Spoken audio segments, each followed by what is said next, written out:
Hey, what's going on, guys? Welcome back to the Cleared Hot Podcast. Not sure if you're listening to me or watching me on YouTube, but yes, I am your host for the Cleared Hot Podcast again, except me and Andy decided, based on his medical situation, to input one of our first episodes of Focal Point, of just me and him talking about a social issue that's important to us for the Cleared Hot Podcast. It's his interview of me and us talking about artificial intelligence and the importance of it leading forward, especially when we're thinking about a new presidential election, which is going to be taken advantage of by foreign adversaries utilizing artificial intelligence.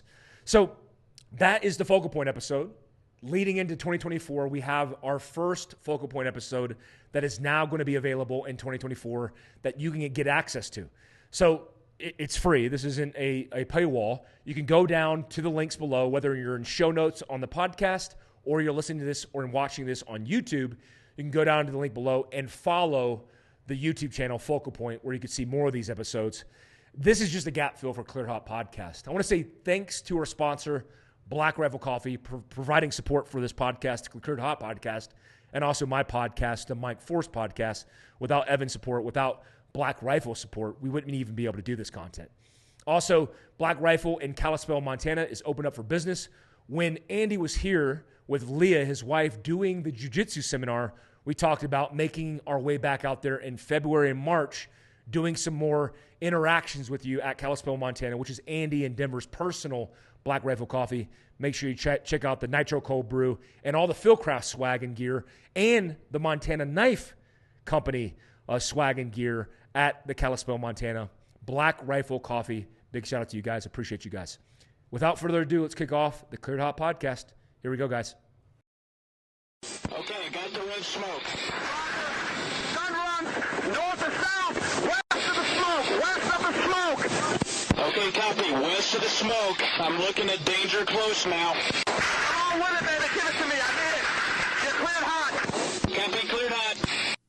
All right, ladies and gentlemen, welcome back to Focal Point. I'm here with the co-host, co-founder, co-producer, cameraman, quantitative, Mike Glover. We're going to be talking about AI today, and I think we should talk a little bit. I think, first off, let's acknowledge that neither you and I are experts, but we're also probably, it's probably a little bit tougher for us when it comes to AI. Your kids are younger than mine. My children will probably be the last generation that remembers the digital explosion. I remember when they didn't have cell phones, and now all three of my children have smartphones. Their social circle exists online through social media apps. They share their lives digitally. I was just in Costa Rica with my whole family, and it's FaceTime, pictures of food, pictures of what they're doing. It is what it is. It's the world that we are living into, and your kids will never have a choice.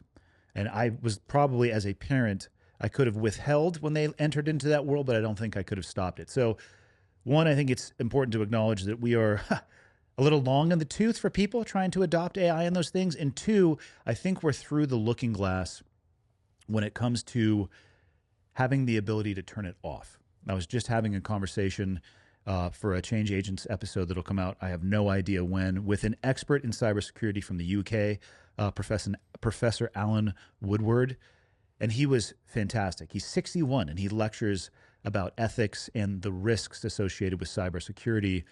And he agreed it's no longer about whether or not life for human beings moving forward has these threats. It's about how we manage these threats. So this is the world that we live in. When was the first time you heard about AI? It was recently. I mean, Chat GPT was the big launch for me, and I started to get interested in it because I'm surrounded by Asians at Philcraft Survival on my media team. Yeah. So we started going down the rabbit hole, but that's the first time I heard about this. I mean, AI as a, you read Popular Mechanics decades ago, and they're talking about artificial intelligence. But as far as like an adaptable user interface that you could blend into your life and take advantage of, it was Chat GPT for me. I think that's what I heard it as well. And there is some debate, and I'm basing this off of what I've read in the conversation with the professor. ChatGPT is not considered to necessarily be true AI. It has access and billions of nodes. He said that the creators of ChatGPT likely don't even have a true understanding of how it works and the reach that it has, but it is aggregating information and providing that information back. It hasn't made that leap, which they call the singularity, the moment at which artificial intelligence actually becomes self-aware, which sounds a lot like the movies we used to watch growing up with Sarah Connor and the Terminator. So, and it was interesting that he is part of a group of people who are ethically trying to figure out a way to put boundaries on AI that would not allow it to get to a place where it could not be turned off. But he is the first to admit that there are nation states or individuals who are actors who don't care about the ethics because it's the newest and latest and greatest arms race.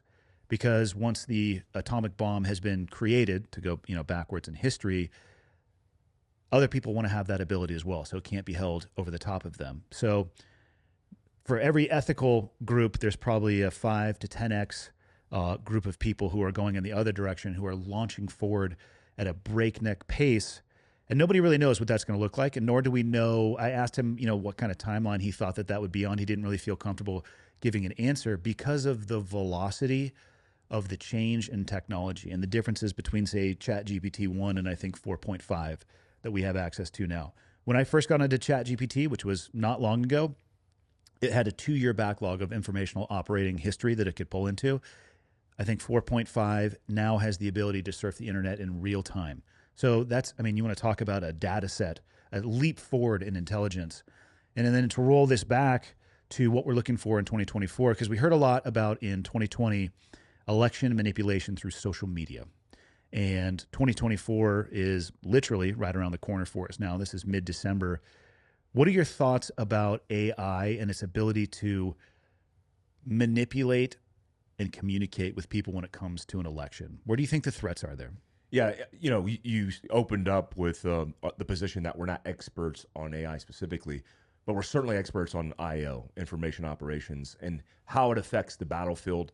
And then, strategically and tactically, how you plan and mitigate risk in those environments. I had IO reps as an operations sergeant of an ODA when we were planning operations to give me very specific intel for specific operations in his field in IO. And we're talking like, newspapers, pamphlets, leaflets. But the idea of this going into every user's phone and creating disinformation campaigns. We were just talking to John offline about this. The concern is not the deep fake Biden saying something that's not true, right? Because now. Yeah, well, yeah.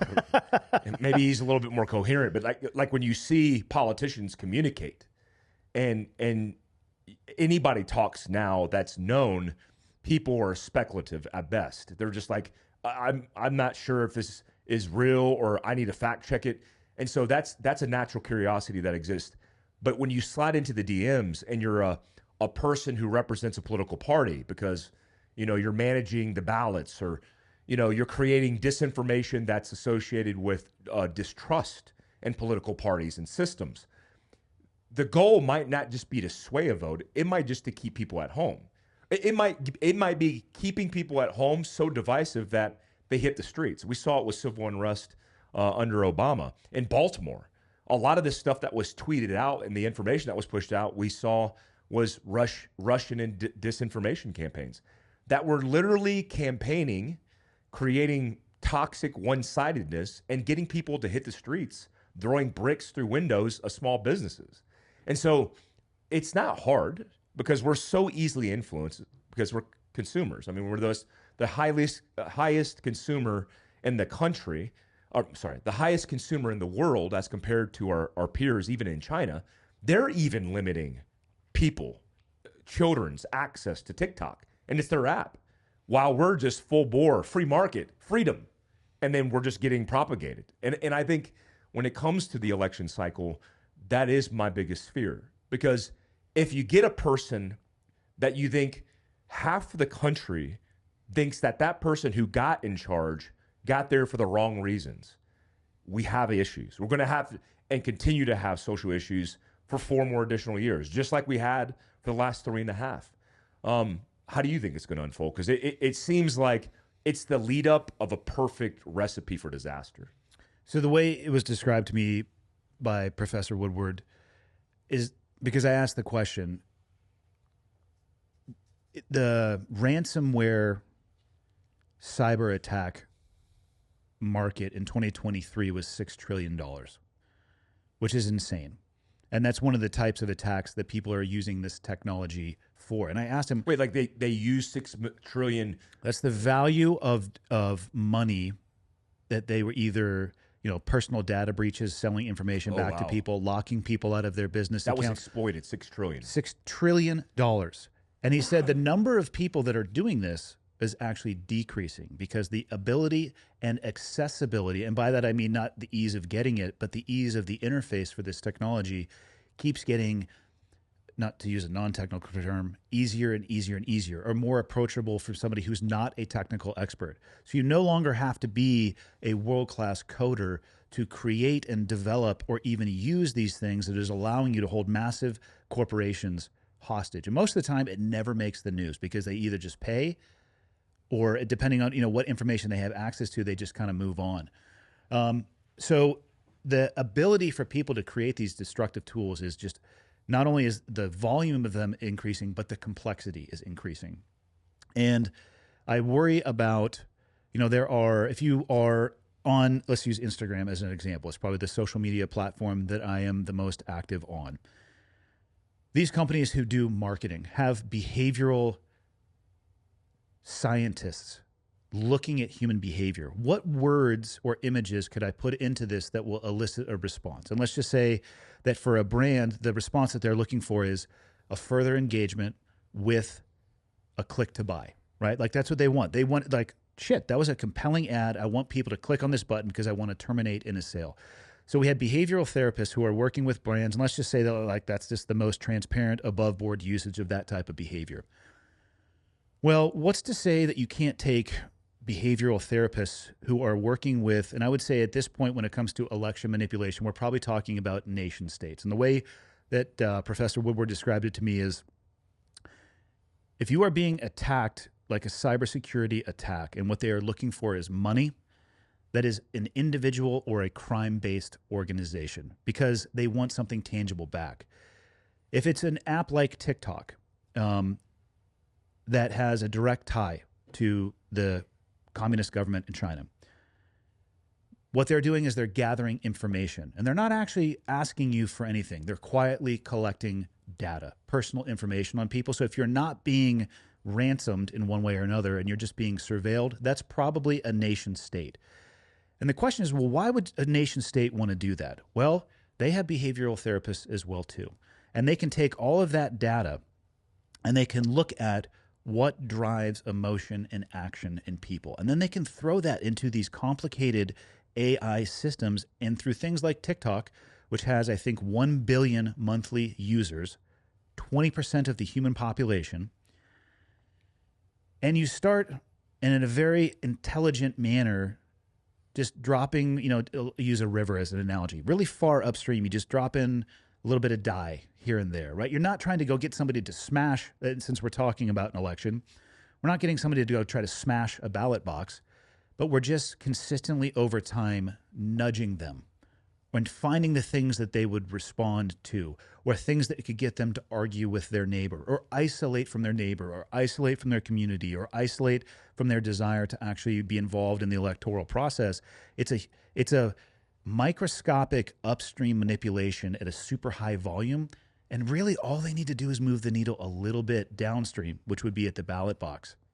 And when you're talking about this technological sophistication, you and I were just talking about there is an Instagram page of a AI model, and it says that, who has an AI OnlyFans. And the pictures are largely indistinguishable from something that is real. I don't think that the human brain can evolve at the pace that technology and this type of information is bombarding us with. So then you have a team of people, and again, the way that it was described to me, it doesn't need to be a large team because these tools are so powerful, and you can teach the AI, and by that I mean you're putting in the data set that it's supposed to work with. It's just going to spit these things out with the desired end state that you're pointing it towards. And then people are receiving all of their news through their phone on social media apps, and they're starting to get into arguments. And then they start wondering, well, what is true and what isn't true? I don't want to participate in this at all because it's all a lie. That's that downstream manipulation. And it's so insidious because it's that micro nudge. But at the same time, if you think about it just from the ability to do that, I mean, what a beautiful way to manipulate people. And because they're choosing to interface with the app that way, they're actually participating in their own manipulation.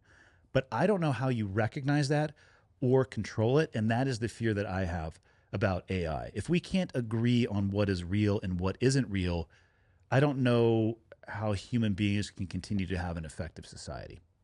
Yeah, it's the biggest fear, right? I mean, the biggest fear for me is, you know, social degradation takes decades. And if, you know, we talk about before, you know, the potential of embedding Marxism in institutions in academia in the 60s and 70s in the Cold War experience, and there was an end objective. All these foreign powers play the long game. They're all in it for the long haul. They've existed, some for thousands of years.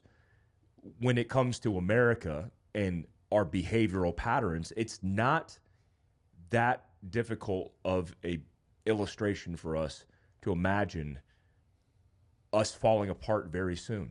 I mean, I want to get your perspective on this. Just leave the world behind. I know I've talked about it a couple times with you. Yeah, because it's your fantasy. It is my It fantasy. is your fantasy movie. EMP, people are filling up bathtubs with water. You're like, you're damn right, your power's out. Your Wi-Fi's off. What are you going to do? Also, I wrote this book called Prepared that you could help prepare yourself for this situation, you know? It was great. I do, look, one of the things I will do, because there's always you know, you look at these kind of movies, this one's a more realistic approach to some of the catastrophic and apocalyptic issues that we would face, because it has to do with a cybersecurity and foreign powers, you know, destroying our infrastructure. That with an EMP balloon that comes across the country as an ops test isn't too far gone. I mean, we in the 50s and 60s, we tested electromagnetic pulse in the upper atmosphere, testing what electromagnetic waves would do during nuclear explosions. Since the 60s, we haven't done anything, at least advertised. My fear is, because we are the big consumer and because the foreign powers know this, that all they have to do is, likely what they're already doing, is get together. China, Russia, Iran, they just have a little summit. They talk about how they do it, and then it's a campaign, a phase campaign. Let's say we're in phase one, where we're creating divisiveness in the society and destroying the society from the inside. China's role in it is deploying fentanyl through the cartel, through all the drugs that we're already addicted to. Now we kill a percentage, 110,000 people a year because of it, as the leading cause of death for males between 18 and 45. It's like, it's not hard to do. It only takes a little bit of effort, especially for a country that's highly consumable. The biggest fear I have is like what you said, these slight nudges. You know, I thought about this because me and you, for example, we're social drinkers. We're not alcoholics. We know alcoholics because we've seen alcoholics. We've operated with alcoholics, but we see what it does to people's lives. Every once in a while, we'll have a beverage, but that's the limit of it, and we won't get tanked or wasted. How easy would it be, because I know a lot of people with addictive personalities, to slightly nudge in the algorithm and upticking their content with people drinking in cool places. And then they're like, man, I'm craving that drink. I'm not a drinker, and I want to drink. And they go out and they get the drink. We are so easily manipulated that way. But what does it lead to? Like you said, it doesn't have to be the non-vote or the hitting the streets in civil unrest. It could be alcoholism. It could be alcoholism. It could be adultery. It could be an argument with your spouse. It could be burning it down and going out and conducting an active shooting. It could be shaping the impression of young men and women about the appropriate way to dress. Yeah. I mean, the way that my daughter, quite frankly, and her peers dress is shocking to me. It is not the way that young women dressed when I was their age, and I look at the content that they are consuming and what is being positioned to them as role models and influential, and I'm not a scientist by any stretch, but I also don't think it's that hard to connect the dots on some of these things. Yeah. And that is the micro nudge that over time it can have an immense real world impact. And I think a more interesting question is, it's easy to sit and talk about Russia and China targeting us. What do you think the odds are the United States is doing the exact same thing in the reverse direction? I guarantee we are. Yeah. You know what I mean? That's kind of forgotten and Yeah. lost in some of these conversations. Yeah. Is this actually the next battlefield as opposed to lining tanks up? I mean, I think the days of trench warfare, I say that and then look at what's going on in fucking Ukraine. But for most of the world, I think the days of trench warfare is over. Is this what the new battlefield is? Is it micro adjustments in behavior and thought process and influence that takes decades, if not centuries, but can change the course of what civilization looked like? Yeah, when I was finishing my team sergeant time, this is 13, 14 years ago. After I finished my team sergeant time, I was asked to go to potentially take over a non-commissioned officer in charge position at Belvoir, leading a cyber ops unit that was basically, they had the cyber component, but they were missing the operations component. So They wanted you to do like coding, They wanted me to, yeah. Like theoretical- The last human being you want to code. theoretical math. Yeah, negative. Okay, They wanted me to help the nerds kind of take their theory and all their coding and come to reality. But it's like the Defense Department across the spectrum, including with computers, usually led in the development all of the things. The difference now is with those endeavors, we needed the investment from the government in the coin, in what is it called in the coin, in the tune of billions of dollars to get that kickstarted. Well, now you have private money coming in, pulling in billions of dollars to elevate and evolve this. Here's what I say. Certainly, despite all the doom and gloom of it, it's very interesting. John showed me a video yesterday of a script prompted video AI interface software where you could literally say the thing that you wanted, typing it out, and then it creates the video with the imagery and all the characters, and then you could go clip to clip. So you could make a whole movie that's literally script prompted, and that's awesome. Well, and then look at what again, as a non-expert, if it's able to do that for video and for scripted prompt, I would hope that there are people out there who are throwing these supercomputers at things like cancer, Parkinson's, Alzheimer's. And you could take it a step further, like a better way to design an airplane that would reduce stress on an aircraft and therefore safety of travel, efficiencies of economic systems. I think that there are, it's an amazing tool, right? It's the same thing, to make a rough analogy, but one I think a lot of people would understand. If there is a gun on a table, I have the choice as a person that I could pick that up and go do indescribable amount of destruction to my local community and families. Or I could pick up the same tool and I could protect that community and families from somebody trying to destroy them.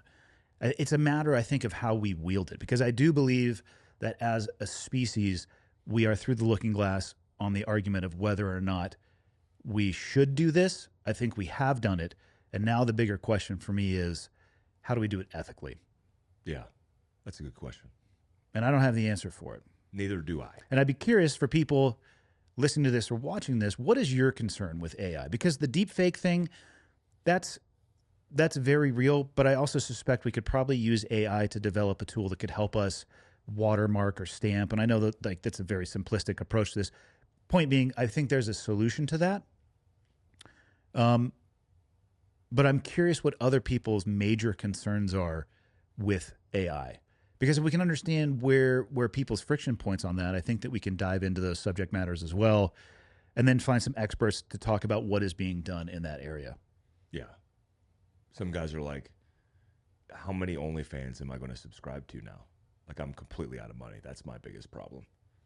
I subscribed to her just for research purposes because I wanted to see is it how what do real people does get it out of that? I mean, this is obviously off topic, but what do people get out of that? I'll show you later. OnlyFans. I'll show you. Yeah, but like, what do you get out of that picture other than like, you know what I mean? Like, It's video and pictures. I mean, I don't know. I don't subscribe to OnlyFans.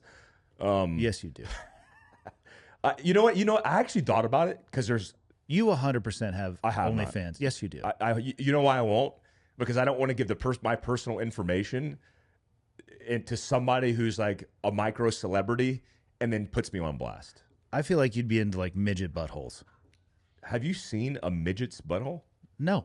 You should. I mean, it's. Where did you see one? Google AI? All right. On the next episode of Talking Point. No, it's, you know, what I don't want to have happen is people throw their hands up and say, well, this is just the way that it's going to be and there's nothing that I can do about it. I think we first have to identify what the problems are, which I would hope is the value of having conversations like this so then people can engage with that and we can go farther down the rabbit hole. All I really want to avoid is people just throwing their arms up and just saying, fuck it. This is the way that it's going to be. Yeah. They have to stay proactive in it. You have to stay proactive, and I think you have to stay aware of the potential for manipulation. And tools are an amazing thing, but you need to understand the capability of those tools so you can at least have your radar up for potential misuse. Hope you enjoyed that episode of Focal Point. Current events, giving you perspective. That's the value that we want to provide. If you're interested in all the things you heard, especially at the round table with a lot of perspective from experts in their field and people we want to talk to, make sure you subscribe to the links down below. Focal Point coming to you in 2024. Thanks, guys.